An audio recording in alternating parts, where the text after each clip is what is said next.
Viewer discretion is advised. This episode features discussions of murder, medical malpractice, mental health conditions, addiction, and prescription drug abuse. At a certain point in life, we accept death is inevitable. We even come to expect it in certain cases when losing someone elderly or very sick. We grieve, but we aren't surprised. We've prepared for the pain, anticipated the event. When a grandmother dies of old age, no one questions it when an aging friend down the road dies from cancer. It's not a shock. And when over 250 elderly citizens of Hyde, England died within a 20-year span, no one imagined that they were victims of the UK's most prolific serial killer. All doctors take the Hippocratic Oath, swearing to fulfill their duty to their patients. However, some doctors break that oath, choosing to play God with their patients, deciding who lives and who dies. The thing that disturbs me most about this case is this doctor was highly motivated to kill. This monster disguised as a doctor was running his own concentration camp.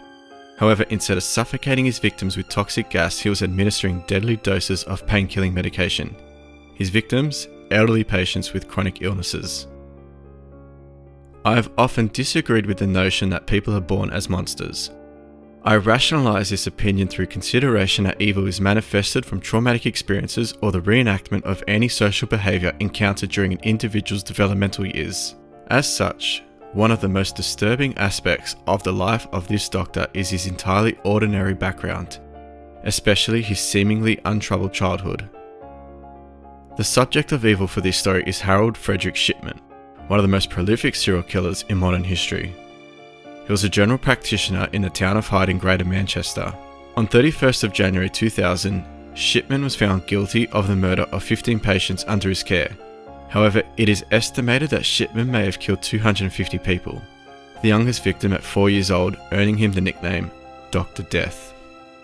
Harold Frederick Shipman, also known as Fred, was born on January 14, 1946. He was a middle child raised by a working class family in Nottingham, Nottinghamshire. He lived a very humble life with a positive future thanks to his natural academic ability and athletic accomplishments. His father, also Harold Frederick Shipman, was a truck driver. Vera Shipman, Fred's mother, was an authoritative individual, and many argue that Fred was her favourite child. She instilled in him an early sense of superiority, and Fred learns that perception was everything. This tainted most of his relationships, leaving him an isolated adolescent with few friends. Reflecting on this peculiar relationship with his mother caused my mind to dance around the mere possibility that Fred's evil was perhaps a cultivation of smothering and affection, resulting in his failure to become a man. There is widespread sentiment that too much warmth and affection will lead to a child who is too needy or clingy. But is this even possible? Is there such a thing as too much affection? How do you even measure too much affection? It's no coincidence that the killer's 15 murders were all women. When Vera was diagnosed with terminal lung cancer, Fred willingly oversaw the care of his beloved mother as she declined, and developed a fascination for morphine as he witnessed the positive effects on her suffering. Fred would recall watching his mother struggle for breath, then grow calm and peaceful as the doctors injected morphine into her veins. Morphine works directly on opioid receptors in the central nervous system and reduces the feeling of pain by interrupting the way nerves signal pain between the brain and the body. Vera eventually succumbed to the disease on June 21, 1963. Fred, 19 at the time, met Primrose Oxtoby, a 16-year-old female working as a window dresser. They used to share a bus together travelling to Leeds. He was forceful, clever, enigmatic, while she was barely literate and highly impressionable.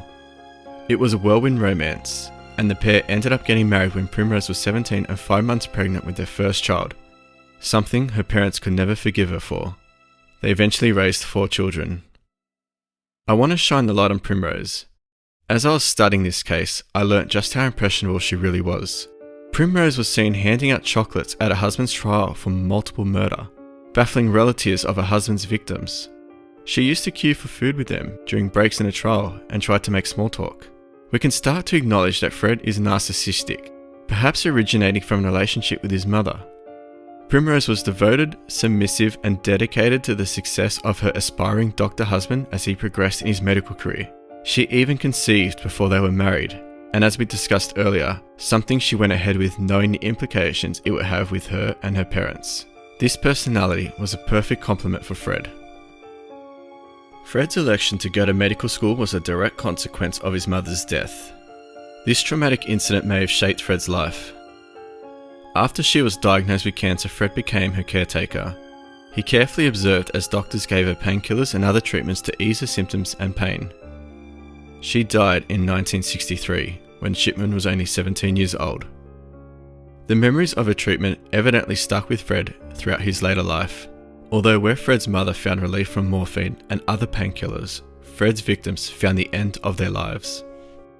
Though Fred was always an intelligent pupil, he apparently failed the first entrance examination and worked his way into studying medicine at nearby Leeds University 2 years after his mother's death. Fred's experimentation in various controlled substances began in university. He injected himself with morphine to see what his mother went through during her cancer treatments. With access to various opiate treatments through his medical study, Fred's curiosity turned into addiction. He moved from morphine to Demerol, and his addiction worsened as he started his career in medicine. Fred graduated from Leeds University in 1970 and began his career as a pre-registration house officer in the small town of Pontefract in West Yorkshire, England. While still experimenting with opioids, he began to treat his first patients. In 1974, his dream of becoming a doctor took shape when he accepted his first position as a general practitioner at the Abraham Ormerod Medical Centre in Todmorden, West Yorkshire. By this stage, he was a father of 2. He initially thrived as a family practitioner in the early days, and ironically had a great reputation for saving many lives. Fred saw himself as a hard-working doctor who enjoyed the trust of patients and colleagues alike, although he had a reputation for arrogance amongst junior staff. This reputation encouraged many people to trust Fred for various ailments and health issues. However, beneath the surface, the story was very different. Fred was having health issues of his own. He was depressed and allegedly not happy to be a junior practitioner for so many years when he was so well liked and esteemed by his colleagues and patients. His 2 tasks at the medical centre were to reorganise the records and dispose of outdated pharmaceuticals including pethidine. On the outside, it seemed like a move to earn goodwill amongst his new co-workers. But secretly, Fred abused his responsibilities. He learnt about how records were kept, who monitored them, and how to forge medical documents.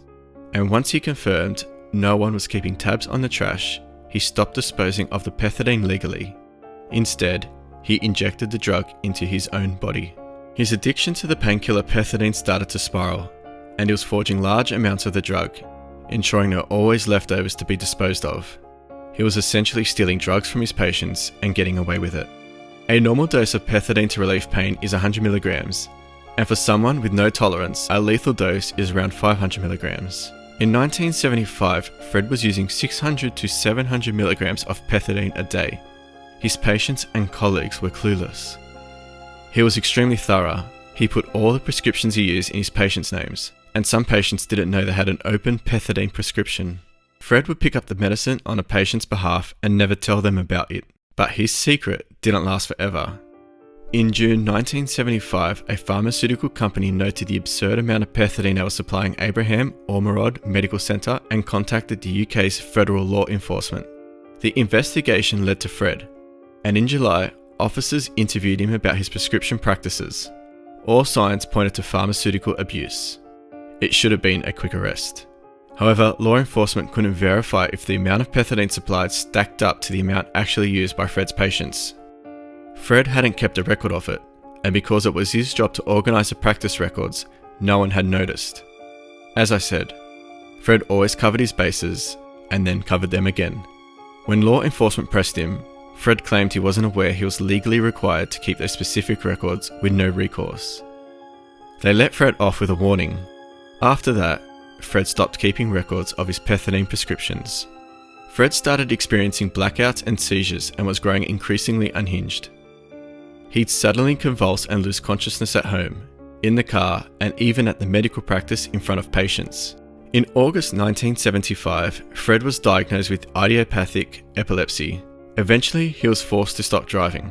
However, despite all this, Fred still continued to practice medicine, including intravenous injections, a skill that requires a clear head and a steady hand. Fred knew he was no longer capable of performing medicine, yet he would continue to see his patients. He would hide his symptoms through the use of his old-fashioned mannerisms and charm. When he stopped driving, his wife Primrose chauffeured him to appointments and around Todmorden. Primrose often helped her husband throughout his career and had no idea she was actually putting Shipman's patients' lives in danger. And by this time, they were in danger. In 1975, 29-year-old Fred committed his first murder, 71-year-old Eva Lyons. Fred injected Eva, who had terminal cancer, with a lethal dose of morphine in her own bedroom and then calmly waited for her to die. He even asked Richard, Eva's unsuspecting husband, for a cup of tea before going back to check on her. Eventually, Fred went back to the bedroom to check on Eva. When he returned, he told her husband she's dead. Eva's husband, although upset, was not suspicious of any malpractice. Later, Fred certified her death without an autopsy.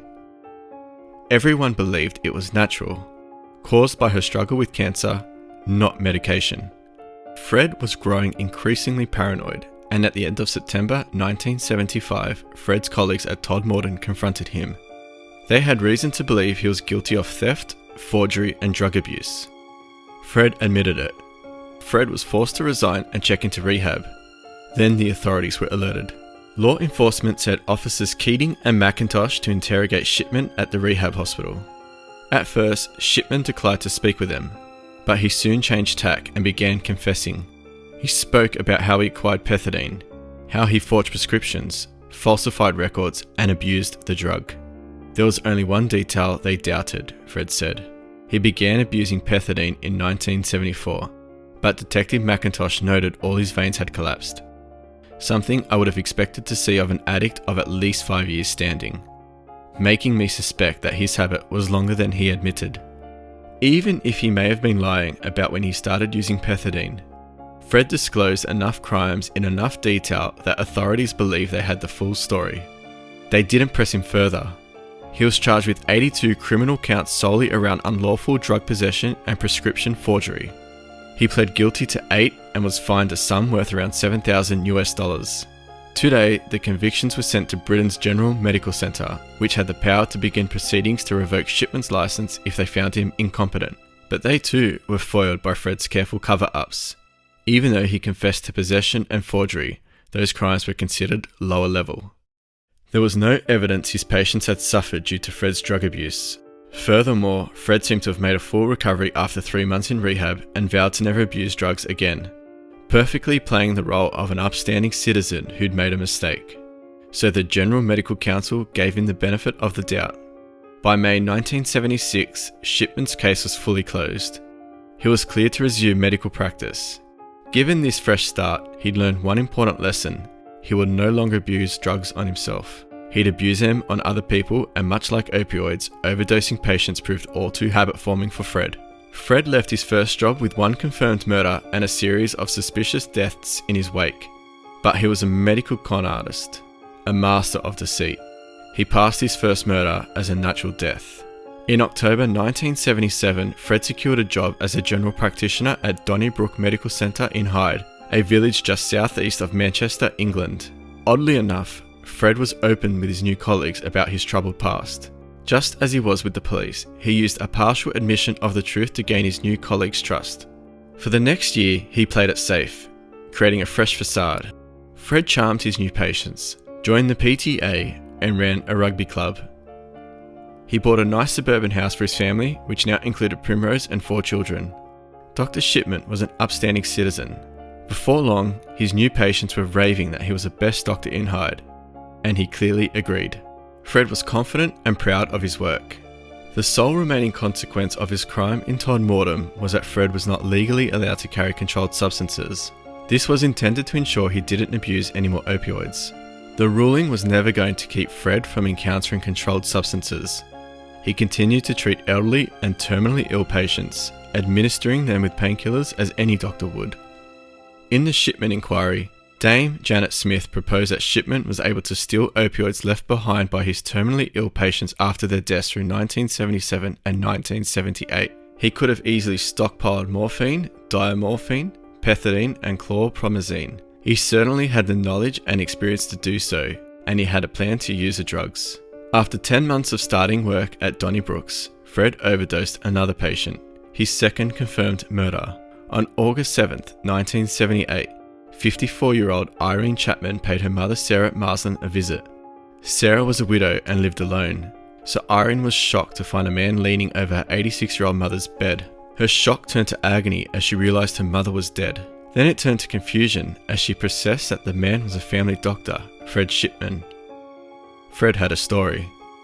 He stopped by for an unplanned visit to check in on Sarah, who'd complained of physical pain. Fred helped her move from the chair to the bed, hoping to make her feel more comfortable. But moments later, she died. Fred attempted to revive Sarah, but couldn't save her. Irene accepted the story. Fred listed Sarah Marsland's cause of death as coronary thrombosis. In reality, Fred injected Sarah with an overdose of opiates. Dubbing a murder coronary thrombosis became a pattern for Shipman, though he also frequently documented his patients as dying of pneumonia, respiratory failure, and myocardial infarction, which is a heart attack. Fred did this as he knew families rarely questioned the death certificate. He knew that he would not be scrutinized. People that die of heart attack die in a very uncomfortable manner. People that die of an opiate overdose die very peacefully. So far, the way people die is different in these two events. There is a tremendous abuse of power. This really comes down to the question of, are doctors allowed to make the decision about who's going to die?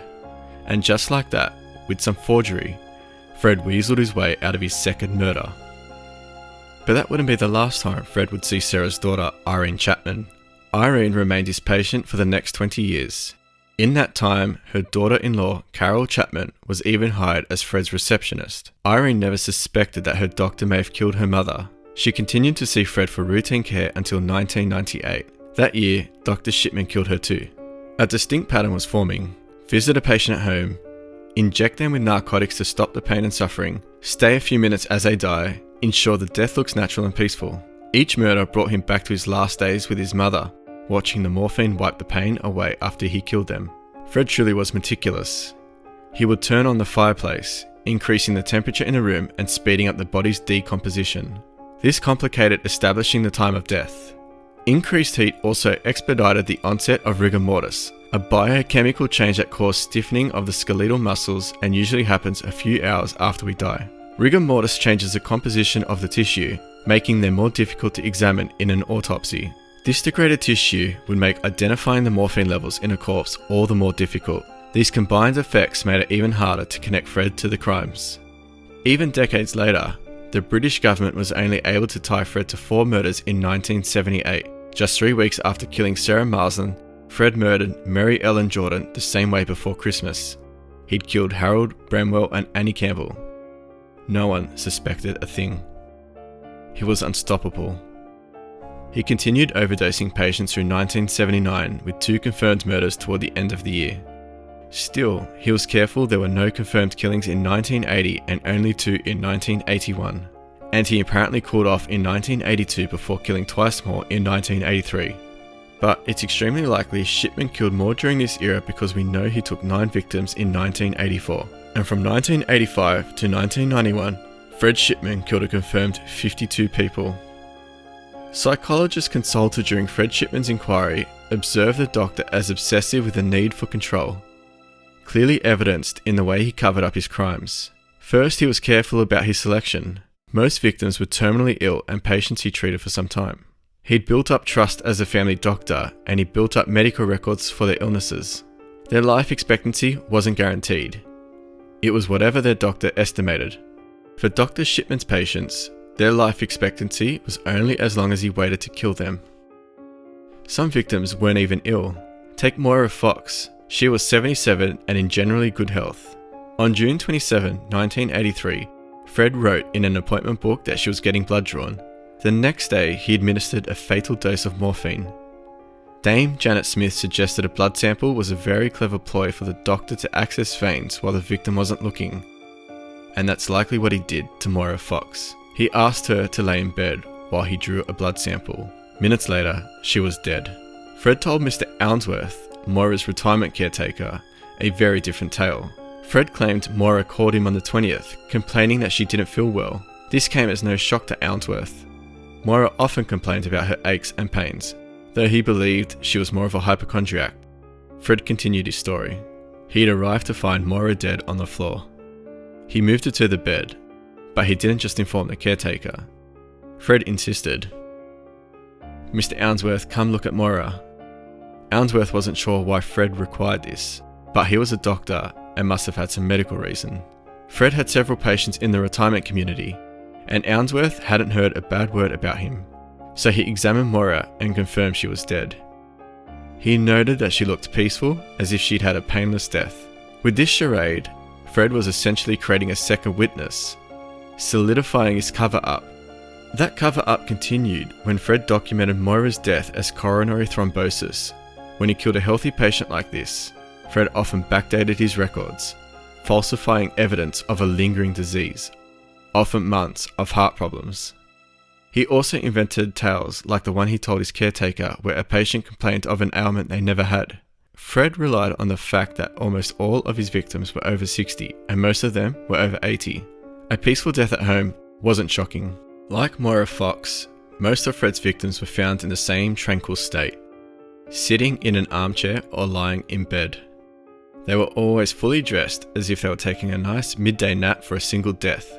This wouldn't raise eyebrows, but looking at over 200 deaths together, it's extremely odd.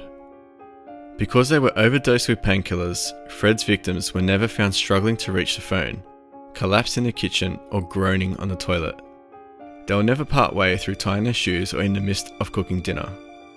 There was no blood, no gore or bruising when they were found.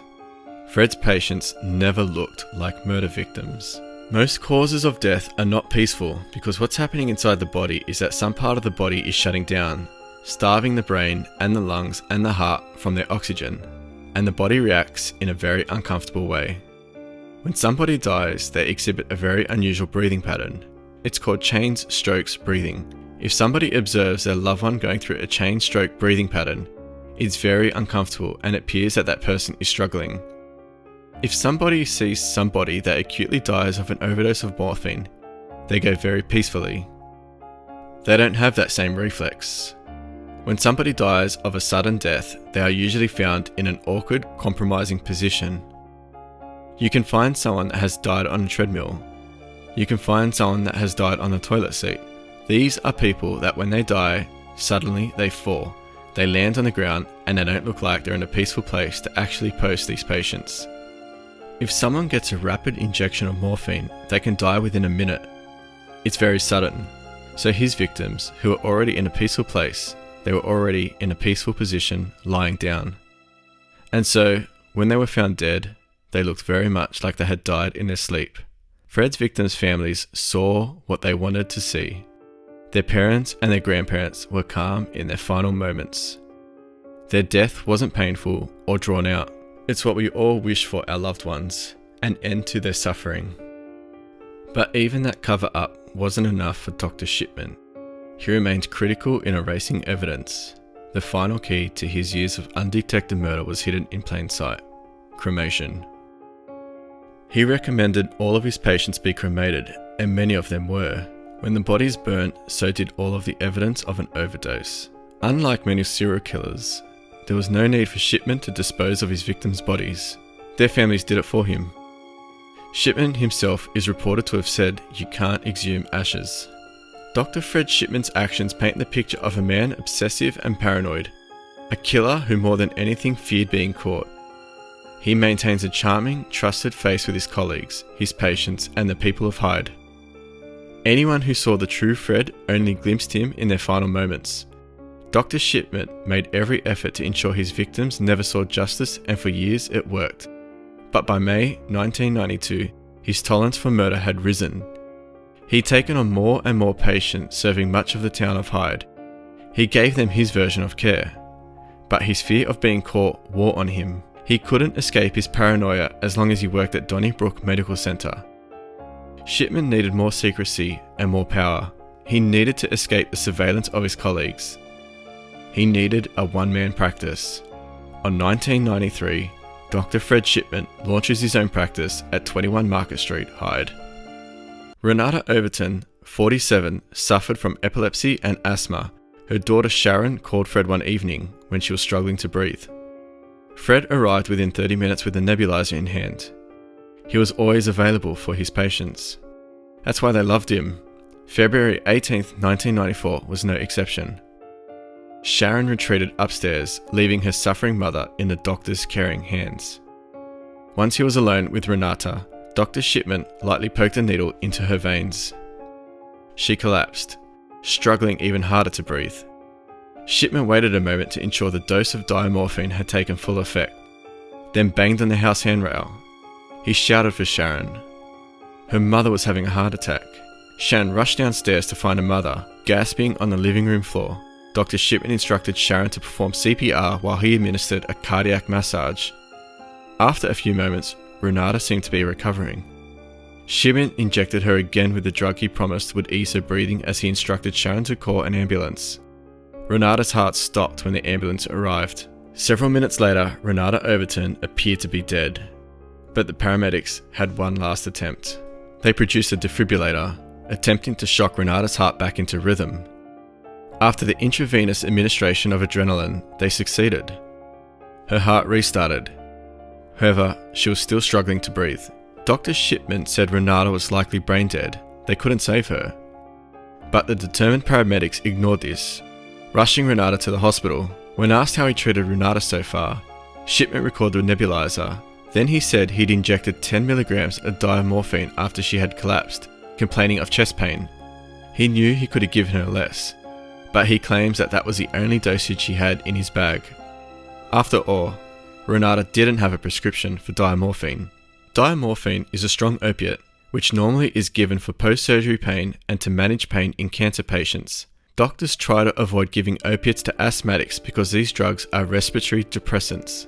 So doctors must be very vigilant to carefully monitor seniors taking these narcotics.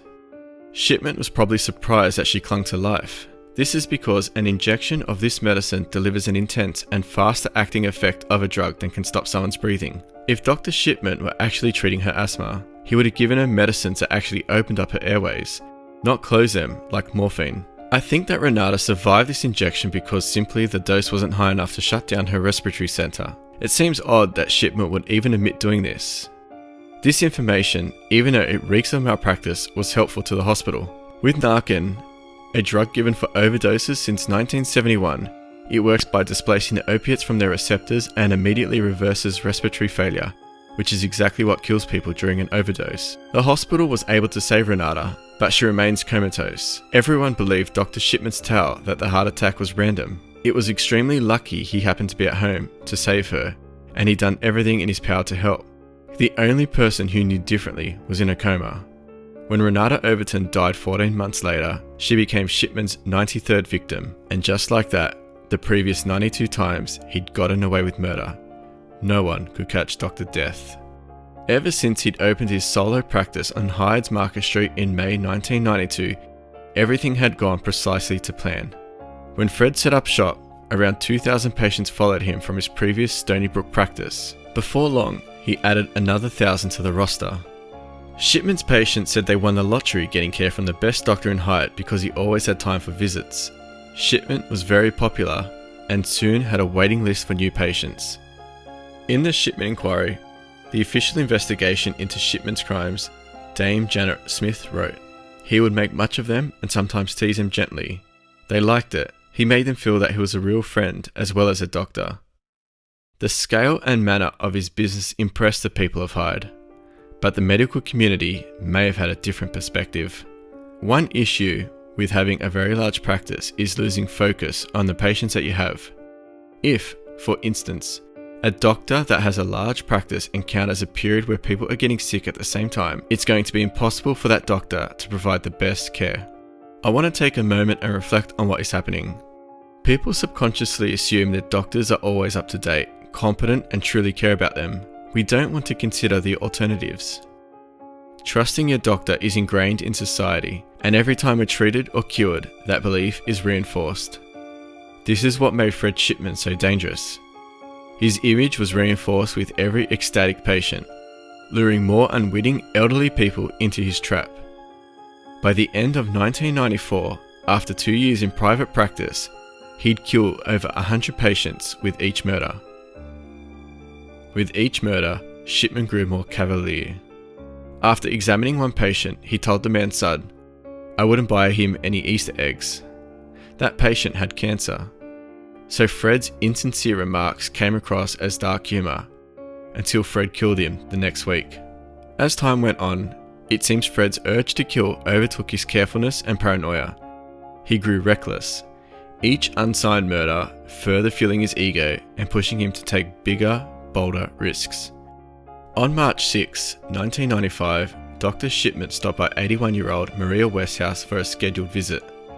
He'd recently prescribed her pethidine tablets for arthritic pain, and Maria felt it wasn't helping. She wanted to change her prescription. Dr. Shipman found Maria alone in a living room. They spoke for a few moments, and then Fred attacked. He likely injected her with an overdose of pethidine or morphine, and within minutes, Maria was passed out in her chair dead.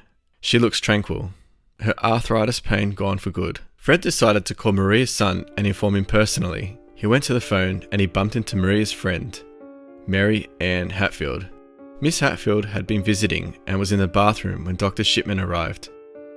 She heard distant voices in the bathroom and decided to give the doctor and her friend some privacy. She had no idea her friend was being murdered in the nearby room. Shipman quickly explained that he turned around to access his bag, and when he looked up, Maria had collapsed and died. Miss Hatfield was curious as to why Shipman didn't try to resuscitate her friend. Shipman said there was no point. Even if it worked, she'd come back as a vegetable. Still, he checked Maria's non-existent pulse, and then pushed open her closed eyelids to point out the dilated pupils, often an indication of brain death. He'd make a point of feeling the back of a patient's head and neck, supposedly checking for brainstem activity. Checking the pulse and pupils were the most appropriate ways to validate death, but his techniques for brainstem activity was as if it was something he learned on fictional TV. The only way to test brainstem activity would be through testing reflexes and not by touching the body in the general area of the brainstem. Nevertheless, Miss Hatfield believed him. Fred Shipman must have felt invincible. Renata Overton survived his attack and he still walked free. Mary Hatfield was in the house with a friend when she was being murdered, and yet he remained unsuspected. At one stage, Fred killed 4 neighbours in 8 months, almost as if he was trying to decimate the neighbourhood. The surviving neighbours remained oblivious. He took 30 lives in 1995. He'd killed another 36 in 1996, 37 in 1997. Once he hit 200, the count was too hard to fathom by most people. Why was he going on this rampant killing spree? Psychiatrists consulted during the Fred Shipman Inquiry suggested Fred Shipman sought to control a common motive for serial killers. He may have feared death. If so, perhaps he felt the only way to fight death was to cause it. That would explain why Fred Shipman killed so many elderly and ill patients. Another possibility is he saw death as the best prescription for his patients, the only cure for their physical pain. And with so many victims in fairly good health, he may have seen it as a cure for emotional pain and would subsequently go on to kill a group of friends or a couple one after another, passing it off as a colloquial died of a broken heart. Fred seemed to have a good relationship with his wife, and perhaps he didn't like seeing long married spouses separated. He may have seen himself as a psychological healer, ending victims' grief as well as the physical pain. This likely happened in the case of Mavis Pickup in 1997. Dr. Shipman's patient, Kenneth Pickup, died naturally, leaving behind a grieving widow of 50 years, Mavis. Shipman assured the family that he would always be there for Mavis, whether the support she needed was medical or emotional. Mavis and her family were so admired with Fred's personal touch, Mavis decided to leave him some money in her will. He killed her 3 weeks later. And though he likely killed Mavis to end her grief, Fred Shipman just discovered a new motive for killing: financial gain. He didn't act on it immediately, but it was something he thought about a lot. After Mavis's body was discovered, Dr. Shipman was called to the pickup house to certify Mavis's cause of death. He brought his son along in the car and offered to show him the dead body. Shipman's son said, "No thank you." He stayed in the car watching as his father walked inside to cover up a murder, but he wasn't the only one watching the pickups. Neighbour Shirley Harrison had grown suspicious. She'd seen Fred Shipman enter their house mere hours before Mavis died. and he was back again. Shipman had been present when Shirley's aunt died the year before, and something about him didn't sit right with her. Shirley Harrison grew suspicious when both of her neighbours, the Pickups, died within a month of each other.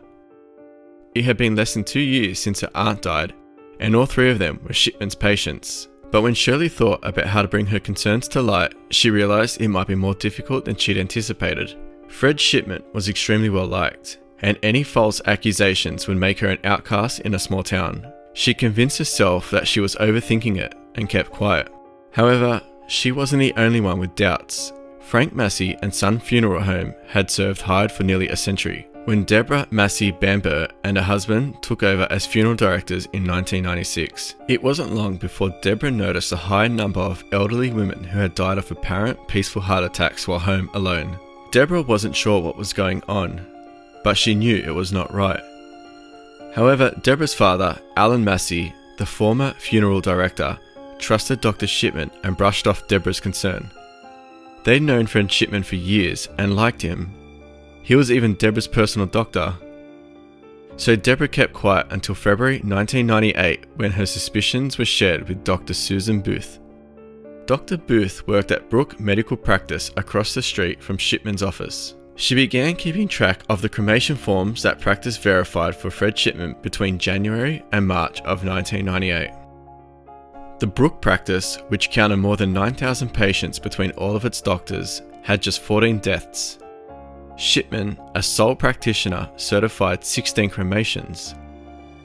A Form C is an independent doctor's verification of a cause of death and needs to be filled out in lieu of an autopsy before a person can be cremated in the UK. When Shipman asked Dr. Reynolds to fill out another Form C on March 17th, she couldn't sit on it any longer. Dr. Reynolds, after a discussion with other physicians at her practice, brought her worries to the local coroner, who took it to the Manchester police. When Shipman asked Dr. Reynolds to fill out another Form C on March 17th, she couldn't sit on it any longer. Dr. Reynolds, after a discussion with other physicians at her practice, brought her worries to the local coroner, who took it to the Manchester police. However, the police apparently considered it minor and appointed a single detective to investigate. When Alan Massey heard the police were investigating, he decided to visit the doctor at his office in Market Street. He felt Dr. Shipman had a right to know. After hearing the news from Alan, Fred Shipman remained unfazed, keeping up a friendly conversation as Massey told him what people were saying. Massey intentionally avoided telling Fred Shipman that some of the people were his own family. Fred responded by referring his book of death certificates. He said anyone was welcome to the records and that nothing would appear out of the ordinary. Massey left satisfied he wasn't involved in anything unscrupulous and business could proceed as usual. Fred Shipman, on the other hand, did not proceed as usual. Fred Shipman didn't kill once between March 24 to March 11, 1998.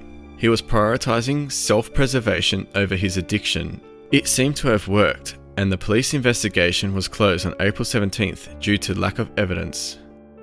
On May 11th, Dr. Shipman killed Winfield Mellor, perhaps seeing it as a lapse after attempting to quit cold turkey. But when he murdered Joanne Mellor a month later, on June 12th, Fred Shipman showed he couldn't ever truly kick the habit. Several behavioural addictions have been hypothesized as having similarities to substance addictions, and these can range from gambling addiction, sex addictions, and even murder. Like all mental health disorders, Fred Shipman's was a chemical imbalance in his brain. The two culprits that create these disorders are serotonin and dopamine, and the imbalance of these two chemicals are the root cause for all addictions. For Fred, his insatiable addiction to killing was fueled by his diminishing dopamine levels, which manifested as an intense need for adrenaline. The adrenaline rush Fred got from killing caused a release of dopamine in his brain, giving him a strong feeling of pleasure, and over time he became hooked on that dopamine, which was reinforced by the adrenaline rush he felt from murdering his victims. Without that dopamine surge, Fred felt immense stress and anger. Quitting would have been impossible for him for two reasons. One, he was getting away with it, and two, his underlying chemical imbalance remained untreated. Decades earlier, Fred seemingly substituted his pethidine addiction with overdosing patients, but that was no bigger thrill, no riskier behaviour to substitute for murder. Or perhaps there was. For his next crime, he wouldn't only steal their life, he'd steal their money too, and he'd do it so blatantly. He took such great risk, that some of the psychiatrists consulted during the Fred Shipman Inquiry suggested the doctor wants to be caught. My perspective on this is Fred Shipman had carefully concealed 23 years of murder, and it's quite possibly he couldn't stop himself from killing. I say this because Fred had been so paranoid about getting caught, yet he was so reckless with this crime. Maybe he knew he would be stopped eventually, but he didn't know when or how. He could only take charge by being caught on purpose. So he decided to see how far he could push the bounds of the law. Around June 1998, Dr. Shipman began planning to kill a well-off widow, and not just any wealthy widow. Her husband was once the mayor of Hyde. She was a well-liked woman and known throughout the community. A woman just as popular as Fred Shipman, perhaps even more so. Her name was Kathleen Grundy. Fred Shipman's plan was to kill Kathleen Grundy and steal everything she had, including properties, investments, and cash. It's possible Fred may have planned for this to go one of two ways. He'd either get caught and apprehended, or he'd run away with the money, knowing he was untouchable. In early June, Fred created a fake study on aging and asked Kathleen Grundy to take part in it. He just needed her signature and blood samples. Kathleen had been going to Dr. Shipman for years and was more than happy to participate. On June 9th, Kathleen signed a form consenting to the study, witnessed by two fellow patients who also signed the form. Little did they know they just provided signatures that Fred would use to forge a brand new will, leaving all my estate, money and house to my doctor. My family are not in need, and I want to reward him for the care he has given me and the people of Hyde.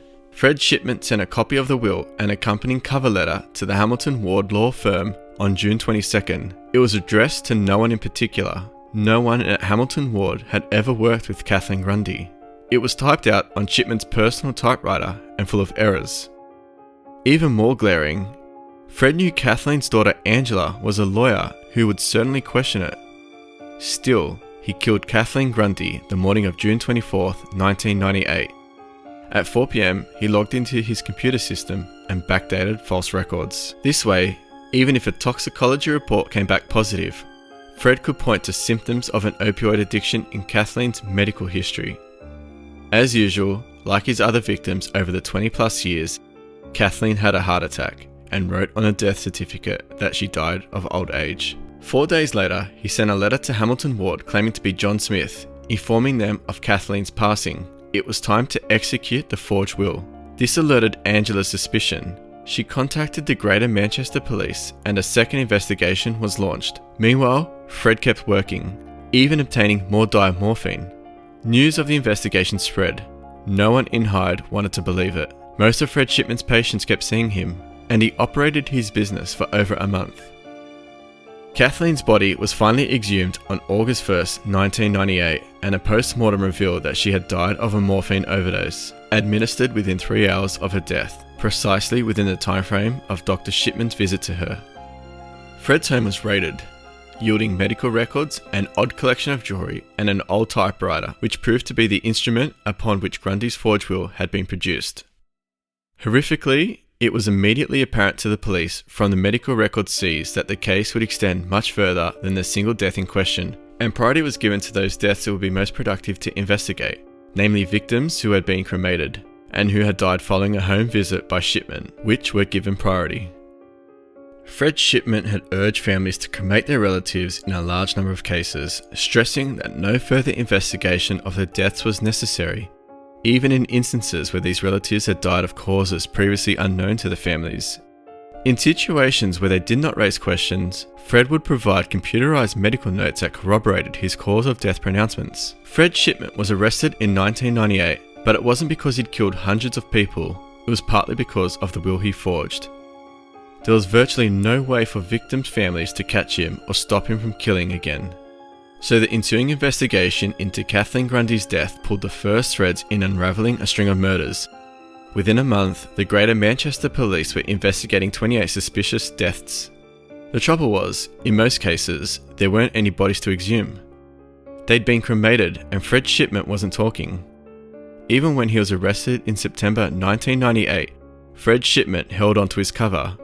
The doctor was patronising and arrogant in the police interviews. All the way through October, he still hadn't said a word. By December 1998, the authorities had exhumed 8 more of Shipman's suspected victims and each tested positive for a narcotics overdose. Shipman was charged with all 8 homicides, as well as 7 counts where the victim had been cremated.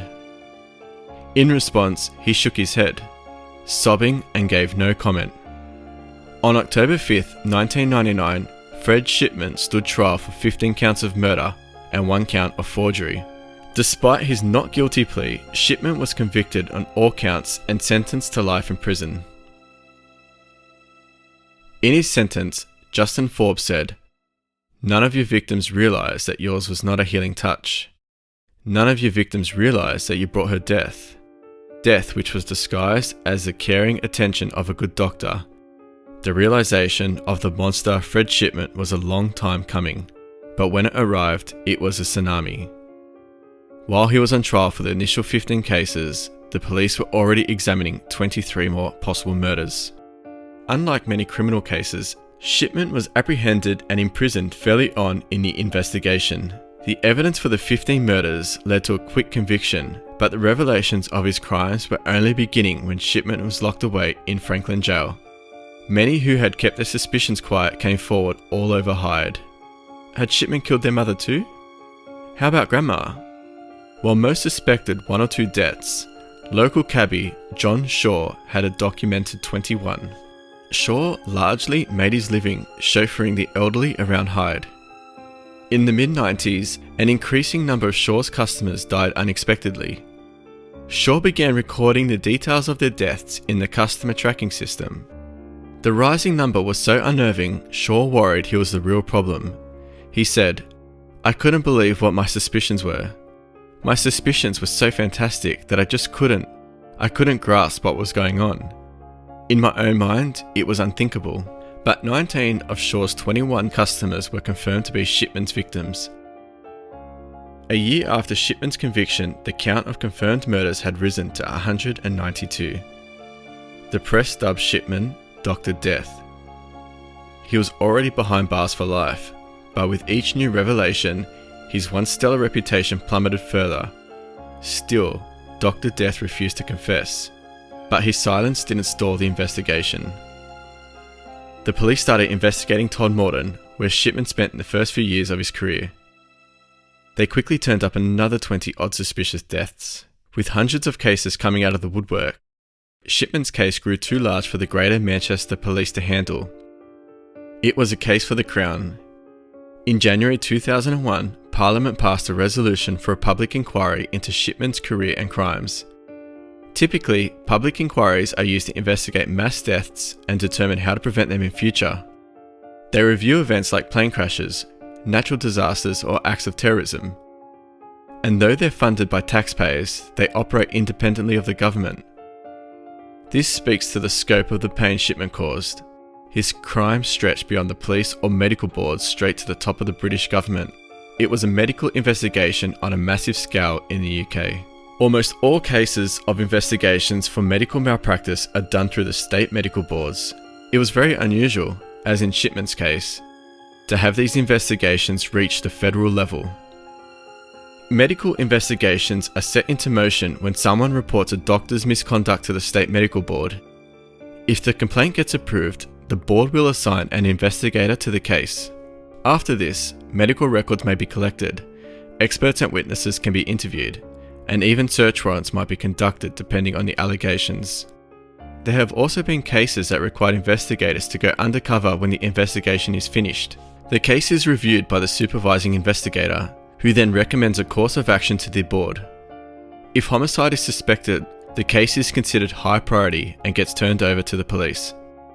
As disturbing as these investigations are, the silver lining is that they become lessons for us. They also can shift policy, giving us the ability to prevent similar occurrences moving forward. They really are grim learning experiences. The Shipman Inquiry found they had a lot to learn from the doctor's hidden history, spearheaded by Dame Janet Smith. The Shipman Inquiry spanned from February 2001 to January 2005. The inquiry scoured Shipman's patient records and investigated those who had died while in his care.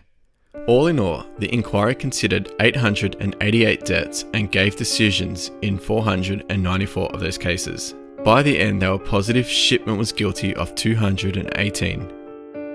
However, many deaths were suspicious but lacked evidence. It's believed Shipman killed closer to 250 people. Unlike most serial killers, it was easy to pinpoint Shipman's possible victims. They were all documented in his patient records. This allowed a level of thoroughness most investigations don't have, in addition to examining patients' deaths. The inquiry investigated how Shipman covered up his crimes, how he accessed large quantities of narcotics, and how the UK's General Medical Council failed the people of Todmorden and Hyde. While the inquiry marched forward digging into Shipman's crimes and releasing their findings periodically, Shipman remained in the news. He was living what may have been his worst nightmare when he began killing, so he did everything he could to maintain control from his jail cell. He kept his mouth shut and formed a secret scheme. He may not have had access to drugs, but there was one final way to alleviate the pain he'd caused himself and his family. As a former doctor, Shipman was entitled to a hefty pension, the kind that would pass to his wife, Primrose, once he died. If he passed away before turning 60, Primrose would receive a one-time payout of £100,000, followed by £10,000 a year after that.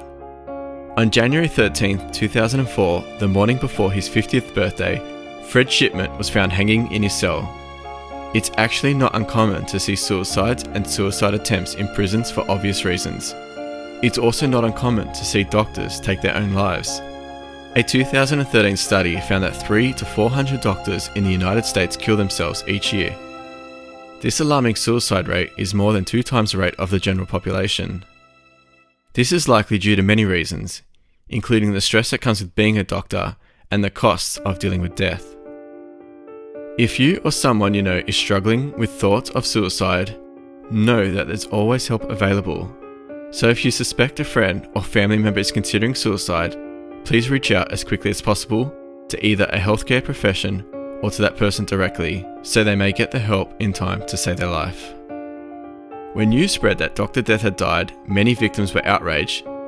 The details of his crimes were still coming to light, and he was supposed to spend years rotting in prison. Instead, he secured a large sum of money for his family and took any hope of answers to his grave. Even worse, after Shipman died, one cellmate alleged that the doctor confessed to 508 murders. That's over twice as many as the Shipman Inquiry found, and if it's true, it's a devastating miscarriage of justice. Even more devastating is the fact that he could have been stopped. The inquiry found that if Shipman had lost his license when he was investigated for drugs in 1975, he may have only taken a single victim, even if he'd be put on probation as a result of the first investigation in March 1998. 3 lives could have been saved. When I think about Fred Shipman's case, I initially feel sorry for this man. He never got the appropriate mental health treatment he desperately needed. With proper treatment, there might not have been all these deaths, including Dr. Shipman's. Crimes demonstrate that regulation and oversight in the medical field need to be constantly scrutinized, and doctors should not necessarily be given the benefit of the doubt. Essentially, Shipman took the phrase, "Trust me, I'm a doctor," and gave it a lethal injection. The case serves as a reminder to speak out against any form of malpractice as soon as you see it. It could very well end up saving lives. A variety of changes began to be made within the UK's medical community. New methods of submitting anonymous complaints about doctors were established, as well as new sanctions for doctors who failed to meet standards of care. The inquiry also recommended a change in culture to encourage doctors to report unsavoury behaviour when they witnessed it, something that had been in place in theory, but not in practice. In the years since Shipman was caught, the field did change. The British Medical Journal opened its obituary for Shipman, with few doctors have had as great an impact on British medicine as Fred Shipman. But Shipman left us with another lesson, that evil can work within protective boundaries and hide in paperwork and plain sight. You may think your town is free of serial killers, even as they attack your family. Criminals always find ways to skirt the laws, and like Shipman, some may even believe they're helping us.